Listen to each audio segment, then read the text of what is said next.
எந்த இயக்கத்திலும் உங்கள மாதிரி கொள்கை உணர்வு தொண்டர்கள் இருக்க மாட்டாங்க, இப்படி கடுமையா உழைக்க மாட்டாங்க. கழகம் நம்மை காத்தது, நாம் கழகத்தை காக்கணும் என்று உழைக்கிற உங்களை போன்ற உடன்பிறப்புகள் இருக்கும் வர எந்த கொம்பனாலும் திராவிட முன்னேற்ற கழகத்தை தோற்கடிக்க முடியாது. 71 ஆண்டு கால ஹிஸ்டரி இருக்கு நமக்கு. அதுக்கு பிறகு தமிழ்நாட்டு அரசியலுக்கு வந்து எல்லா கட்சிகளுமே திமுகவை அழிப்போம் ஒழிப்போம் சொன்னாங்க. ஏன் இப்பவும் சில பேர் பேசிக்கிட்டு இருக்காங்களே, இப்பவும் திமுகவுக்கு நாங்க தான் மாற்றணும் பேசுறாங்க. என்ன மாற்ற போறாங்க? சாதாரண வெற்றி அல்ல, எதிரிகளை எல்லாம் கலங்கடிக்கக்கூடிய வெற்றியை பெற்று வந்திருக்கிறோம். இந்த வெற்றி பயணம் தமிழ்நாட்டு மக்கள் ஆதரவோடு 2026 நிச்சயம் தொடரும். திராவிட மாடல் 2.0 ஆட்சி நிச்சயம் அமையும். ரெய்டுகள் இருந்து தன்னை காப்பாத்திக்க அதிமுகவை அடகு வச்சுட்டாரு. நம்முடைய கொள்கை அண்ணாயிசம்னு சொன்னாங்க. அதை இப்ப பழனிசாமி அவர்கள் அடிமையிசம்னு மாத்தி அமித்ஷாவே சரணம்னு மொத்தமா சரண்டர் ஆகிட்டார். பொதுக்கூட்டம்னு சொல்லிட்டு மாபெரும் எழுச்சி மாநாட்டையே இங்க ஏற்பாடு செஞ்சிருக்கிறார் செயல் வீரர் செந்தில் பாலாஜி அவர்கள். நாம கோடு போட சொன்னா ரோடு போடுவாரு. நீங்களா பார்த்திருப்பீங்க. ரோடு போட்டு அந்த ரோடு மேலதான் நான் வாகனத்துல வந்தேன். மேற்கு மண்டலத்துல எதிரிகளுக்கெல்லாம் ஒரு சிம்ம சொப்பனமாக இருக்கக்கூடியவர் தான் நம்முடைய செந்தில் பாலாஜி அவர்கள். அதனாலதான் அவர் வெளியில இருந்தா தங்களால் நிம்மதியா தூங்க முடியாதுன்னு அவரை முடக்க பார்த்தாங்க. ஆனா அவரை முடக்க முடியுமா? எடுத்த பணிய வெற்றிகரமா முடிச்சு காட்டுவார். நான் உறுதியா சொல்றேன், கழக வரலாற்றிலே இப்படி ஒரு பிரம்மாண்டமான முப்பெரு விழா நடந்திருக்காது. கொட்டுக்கிட்ட மழையாக இருந்தாலும் அதையெல்லாம் பொருட்படுத்தாம நீங்க எல்லாம் குடையை பிடிச்சுக்கிட்டு நாக்கால தூக்கி தலைமையில வச்சுக்கிட்டு இந்த நிகழ்ச்சியை நடத்திக்கிட்டு இருக்கீங்களே, அது ஒன்றே சாட்சி. இந்த நிகழ்ச்சி சிறப்பாக இருக்க வேண்டும் என்று உழைச்சிருக்கக்கூடிய என்னுடைய அருமை சகோதரர் செந்தில் பாலாஜி அவர்களுக்கும் அவருக்கு துணை நிற்கக்கூடிய கரூர் மாவட்ட கழக நிர்வாகிகள் அனைவருக்கும் என்னுடைய பாராட்டுக்கள், வாழ்த்துக்கள். தலைமை கழகத்தின் சார்பிலும் என்னுடைய இருகரங்குடைய நன்றியை நான் அவர் அத்தனை பேருக்கு நான் தெரிவிச்சுக்கிறேன். 14 வயசுல கருப்பு சிவப்பு கொடி பிடிச்சு கழகம் கழகம்னு உழைக்க தொடங்கின என்ன இந்த இயக்கத்துடைய தலைமை பொறுப்புக்கு கொண்டு வந்திருக்கக்கூடியவர்கள் நீங்க. ஓயாமல் உழைக்கிற உதயசூரியன்களான உங்களை ஒவ்வொரு முறை சந்திக்கும் போது எனக்கு ஒரு புது எனர்ஜி வந்துடும். காடு மேடு இரவு பகல் மழை வெள்ளம் அடக்குமுறைகள் போராட்டங்கள் சிறைச்சாலைகள்னு இங்கே எல்லோரும் போராடிதான் என்னை இன்றைக்கு நீங்க தலைவராக்கி இருக்கீங்க. மக்களுடைய ஆதரவோடு இன்னைக்கு நாடே திரும்பி பார்க்கக்கூடிய நம்ம திராவிட மாடல் அரசையும் நீங்க தான் உருவாக்கி என்னை முதலமைச்சர் பொறுப்பில் உட்கார வச்சீங்க. உங்களை சந்திக்கிறதை விட எனக்கு வேற என்ன மகிழ்ச்சி? முப்பெரு விழா என்றால் பகுத்தறிவு புகழவன் தந்தை பெரியார் பிறந்த நாள், பேரறிஞர் பெருந்தகறிஞர் அண்ணா பிறந்த நாள், அறிவிக்கமாம் திராவிட முன்னேற்ற கழகம் உதயமான நாள் ஆகிய மூன்றையும் சேர்த்து இந்த திராவிட மாதத்துல முப்பெரு விழாவை நாம் கொண்டாடுகிறோம். இந்த விழாவில் நாம் கடந்து வந்த பாதையை திரும்பி பார்த்து அதில் உள்ள மேடு பள்ளங்களை திருத்திக்கவும், நாம் அடுத்து செல்லவுள்ள பாதையை வெற்றி பாதையாக செப்பனிடவும் ஓரிடத்தில் ஒன்று கூடியிருக்கிறோம். கூடி களையும் விழாவாக இல்லாமல் அறிவார்ந்த உரையாடல்களை நிகழ்த்தி கருத்தாளமிக்க எண்ணங்களை பகிர்ந்து கொள்கைகளை கூர்ந்திட்டும் நிகழ்வாக இந்த நிகழ்ச்சி நடந்துகிட்டு இருக்கு. அதனாலதான் திராவிட கொள்கை தூக்கி பிடிச்சு உழைச்சவங்களுக்கு மரியாதை செஞ்சு விருதுகளை வழங்குகிறோம். இந்த ஆண்டு பகுத்தறிவு புகழ் தந்தை பெரியார் பெயரிலான விருதை கழகத்தினுடைய துணை பொதுச் செயலாளரும் நாடாளுமன்ற குழு தலைவருமான என்னுடைய அருமை தங்கை கனிமொழி பெற்றிருக்கிறார். அவர் பார்த்தால் கனிமொழி, நாடாளுமன்றத்திலே பேசினா கர்ஜனை மொழி. திராவிட இயக்கத்துடைய திருமகளா பெரியாரின் பேத்தியா பார்லிமெண்ட்ல ஒழிக்கிறார். அடுத்த பேரங்க அண்ணா பெயரிலான விருதை நம்முடைய அண்ணன் சீதாராமன் அவர்கள் பெற்றிருக்கிறார். அரசு ஊழியராக இருந்த இவரை ராஜினாமா செஞ்சுட்டு வான்னு கழக பணியாற்ற வான்னு நம்ம தலைவர் கலைஞர் அழைச்சார். எப்போதும் தலைவர் கலைஞருடைய சொல்லை தட்டாத உண்மையான தொண்டர் அண்ணன் சீதாராமன் அவர்கள். அடுத்து தமிழ்நாடு தலைவர் கலைஞர் பெயரிலான விருதை நூற்றாண்டு கண்டவர் அண்ணன் சோமா ராமச்சந்திரன் அவர்கள் பெற்றிருக்கிறார். மிசா காலத்துல ஓராண்டு காலம் என்னோடு ஒரே கொட்டடியில் இருந்தவர் அண்ணன் சோமா ராமச்சந்திரன் என்பது எனக்கு கிடைச்ச பெருமை. அடுத்து புரட்சி கவிஞர் பாவேந்தர் பாரதிதாசன் பெயரிலான விருதை மறைந்த அண்ணன் குளித்தலை சிவராமன் அவருடைய குடும்பத்தினர் பெற்றிருக்கிறாங்க.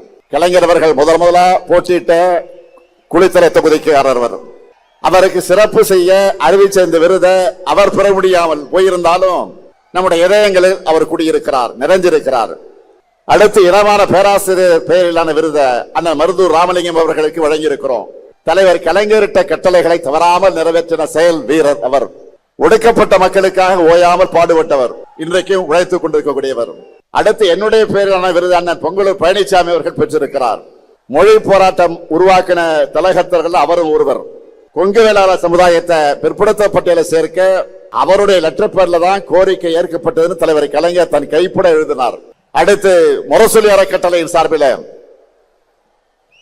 முரசொலி செல்வம் பெயரிலான விருதை பெற்றிருப்பவர் மூத்த பத்திரிகையாளர் எழுத்தாளர் AS பன்னீர்செல்வம் அவர்கள். திராவிட இயக்கம் வலியுறுத்தி வர சமூக நீதிய, மானுட பற்றை, மனித உரிமை சிந்தனைகளை ஆங்கில ஊடகங்களை எழுதி வர்றவர் மரியாதைக்குரிய AS பன்னீர்செல்வம் அவர்கள். அதே போல கழகத்தோட வெற்றிக்கும் புகழுக்கு அடித்தளமாக ஆணிவேராக இருக்கும் ஒன்றியம், பகுதி, நகரம், பேரூர் கழகம் ஆக இந்த அமைப்புகளோடு சேர்ந்து சிறப்பாக பணியாற்றின உடன்பிறப்புகளும் இங்க வந்து விருது பெற்றிருக்கிறாங்க. விருது பெற்றிருக்கக்கூடிய எல்லாருமே ஒவ்வொரு விதத்துல பெருமைக்குரியவங்க. எனவே விருது பெற்றிருக்கக்கூடிய எல்லோரையும் தலைமை கழகத்தின் சார்பிலையும் கழக உடன்பிறப்புகள் சார்பிலும் உங்களின் ஒருவனாக நான் அத்தனை பேரையும் வாழ்த்துகிறேன். திறமை, உழைப்பு, அறிவு, ஆற்றல் ஆகியவற்றை ஒருங்கே பெற்ற தீரர்களை கோட்டம்தான் திராவிட முன்னேற்ற கழகம். தந்தை பெரியார், பேரறிஞர் அண்ணா, முத்தமிழர் கலைஞர் ஆகியோருடைய வழி நின்று தமிழினத்தின் எழுச்சிக்காக, தமிழ்நாட்டினுடைய வளர்ச்சிக்காக உண்மையா உழைக்கிறவங்க நாம. 2019 ஆண்டு முதல் நாம் எதிர்கொண்ட எல்லா தேர்தலையும் வெற்றி பெற்று வந்திருக்கிறோம். சாதாரண வெற்றி அல்ல, எதிரிகளை எல்லாம் கலங்கடிக்கக்கூடிய வெற்றியை பெற்று வந்திருக்கிறோம். இந்த வெற்றி பயணம் தமிழ்நாட்டு மக்கள் ஆதரவோடு 2026 நிச்சயம் தொடரும். திராவிட மாடல் 2.0 ஆட்சி நிச்சயம் அமையும். நான் பெருமையோடு சொல்றேன், இந்தியாவில ஆயிரக்கணக்கான அரசியல் இயக்கங்கள் இருக்கு. எந்த இயக்கத்திலும் உங்கள மாதிரி கொள்கை உணர்வு தொண்டர்கள் இருக்க மாட்டாங்க, இப்படி கடுமையா உழைக்க மாட்டாங்க. கழகம் நம்மை காத்தது, நாம் கழகத்தை காக்கணும் என்று உழைக்கிற உங்களை போன்ற உடன்பிறப்புகள் இருக்கும் வர எந்த கொம்பனாலும் திராவிட முன்னேற்ற கழகத்தை தோற்கடிக்க முடியாது. உங்களுக்கு தலைமை தொண்டனாக இருக்கிறது என் வாழ்க்கையிலே நான் பெற்ற பெரும் பேரு. உங்க உழைப்பை தொடர்ந்து கொடுத்து திராவிடம் உயர்த்த தமிழ்நாட்டை தலைகுனிய விடமாட்டோம்னு 2026 தேர்தலையும் நீங்க களப்பணி ஆற்றணும்.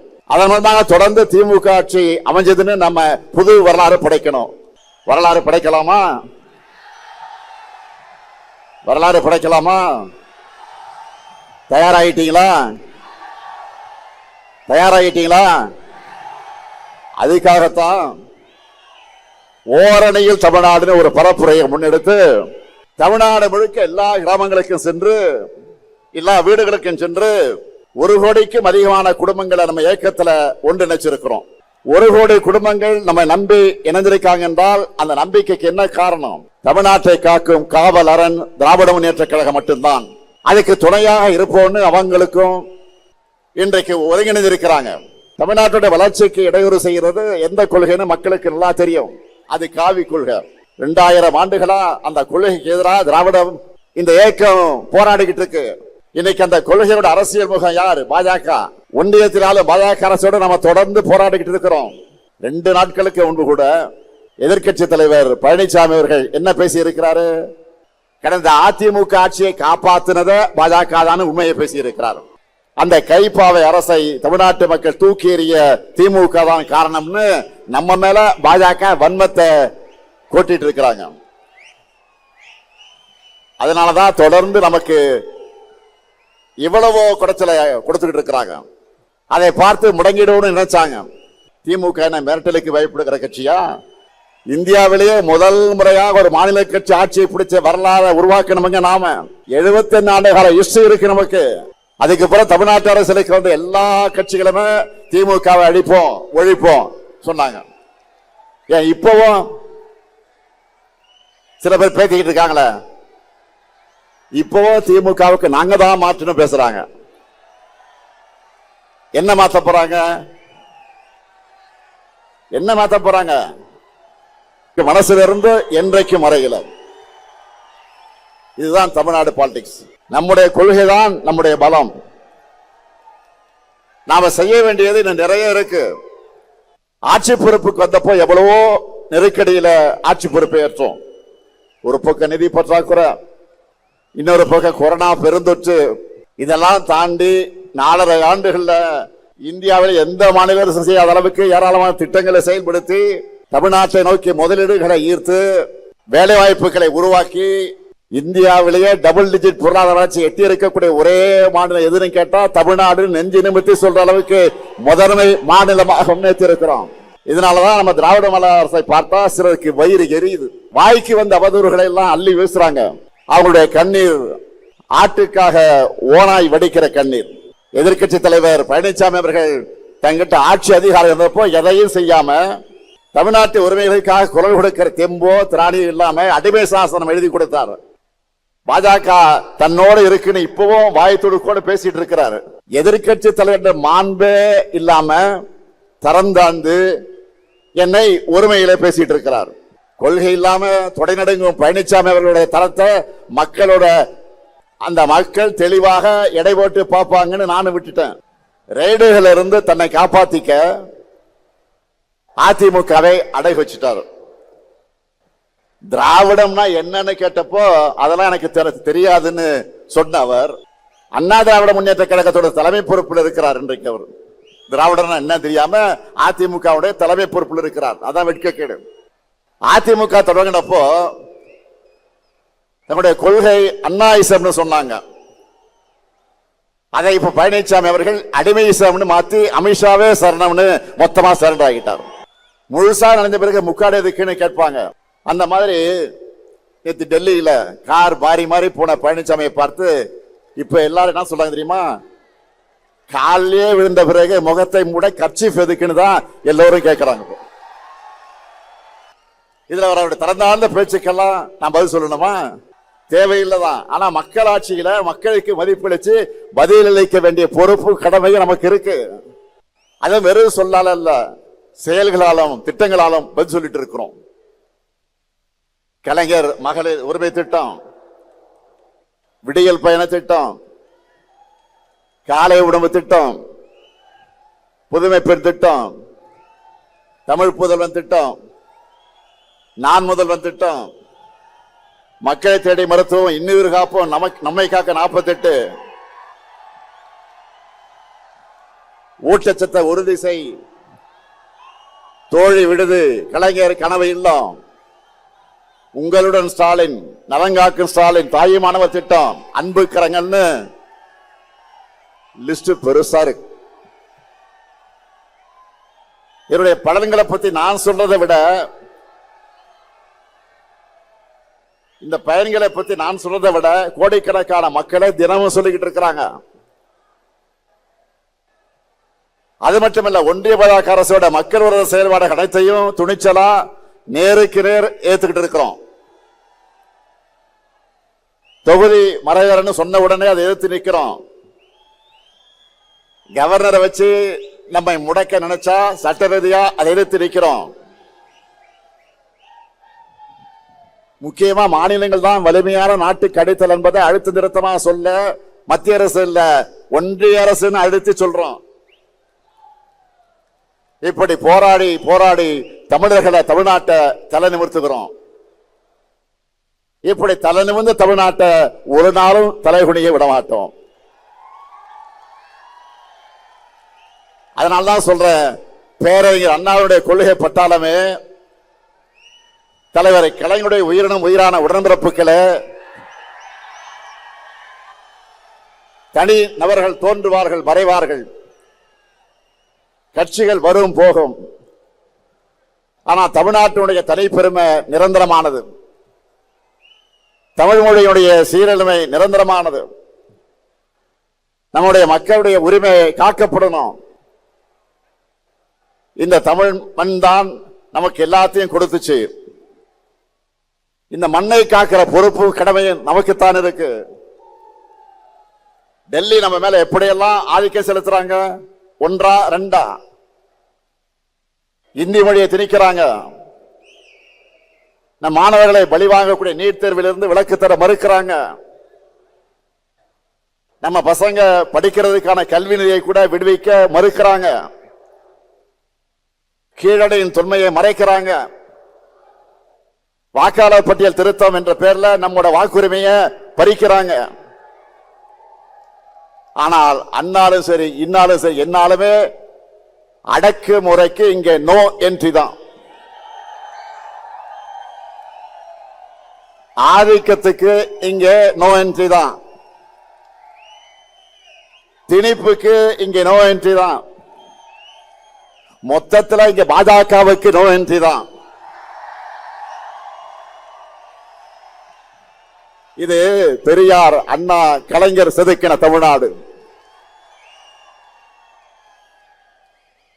3 முறை ஒன்றியத்தை தொடர்ந்து ஆட்சி அமைச்சோம். தமிழ்நாட்டில் மட்டும் உங்களுடைய மோடி மஸ்தான் மேல பலிக்கலையே. இன்னுமா எங்களை பத்தி உங்களுக்கு தெரியல? இங்க இருக்கவங்களுக்கு மட்டும் இல்ல, இந்த 30 விழாவை டிவியில சோசியல் மீடியால பார்த்துக்கிட்டு இருக்கக்கூடிய ஒவ்வொருத்தருக்கும், குறிப்பா இளைஞர்களுக்கு சொல்றேன், தலைமுறை தலைமுறையா நாம போராடி எத்தனையோ பேர் உயிர் தியாகம் செஞ்சு பெற்று தந்த உரிமைகள் எல்லாம் நம் முன்னாடியே பறிபோக அனுமதிக்கலாமா? பாஜகவை போய் நாம தடுத்து நிறுத்தலனா அடுத்த மாநிலங்களே இருக்கக்கூடாது என்பதை நோக்கித்தான் நகருவாங்க. ஏற்கனவே காஷ்மீர் அதுல ட்ரையலை பார்த்துட்டாங்க. எப்படி இந்தி மட்டுமே ஆட்சி மொழின்னு ஒரு நிலை உருவானப்போ தமிழ்நாடு போராடி மொழி போர் நடத்தி ஒட்டுமொத்த இந்தியாவை காப்பாத்திச்சோ, அதே மாதிரி இப்போ ஒரு உரிமை போரை நடத்தி நாட்டை காப்பாற்ற வேண்டிய வரலாற்று கடமை நமக்கு இருக்கு. நாம் இதை செய்யலன்னா நம்ம குழந்தைகளுடைய எதிர்காலம் என்ன ஆகும்? இதுக்கு போராடவில்லை என்று சொன்னால் எதற்கு போராடுவது? இதுதான் முக்கியம். இந்த போராட்டத்தில் முன்கள வீரனா உங்க கூட 23 வயசுல எமர்ஜென்சி எடுத்து ஜெயிலுக்கு போன இந்த முத்துவேல் கருணாநிதி ஸ்டாலின் இருக்க இந்த மேடையில் என்று உறுதியோடு சொல்றேன், நம்ம தாய்மார்கள், சகோதரிகள், உழவர்கள், இளைஞர்கள், உழைப்பாளர்கள் எல்லோரும் நல்லெண்ணையும் காக்க தொடர்ந்து உழைப்பேன். தமிழ்நாட்டுடைய ஒவ்வொரு குடும்பத்துக்கும் ஒவ்வொரு மாவட்டத்துக்கு தேவையானதை தொடர்ந்து பார்த்து செஞ்சு கொடுப்பேன். நமக்கு துணையா பெரியார், அண்ணா, கலைஞர் அவர்கள் விதத்த உணர்வு நம்மிடத்தில் இருக்கு. 8 கோடி தமிழ் மக்களோட ஆற்றலும் ஆதரவும் நமக்கு பக்கபலமாக இருக்கு. இதே உறுதியோடு போராடுவோம். இப்ப நாம முன்னெடுக்கிற போராட்டம் ஒரு கட்சிக்கான போராட்டமோ, முதலமைச்சர் பொறுப்புக்கான போராட்டமோ, ஆட்சி அதிகாரத்திற்கான போராட்டமோ இல்லை. தமிழ்நாட்டு மக்களுக்கான போராட்டம், தமிழ்நாட்டுக்கான போராட்டம். இதுக்கு தமிழ்நாடு முழுக்க ஓரணையில் திரளணும். இந்த கரூர் மண்ணில் நின்று தந்தை பெரியார் பிறந்த நாள்ல உறக்க சொல்வோம், தமிழ்நாட்டை தலைகுனிய விடமாட்டேன்.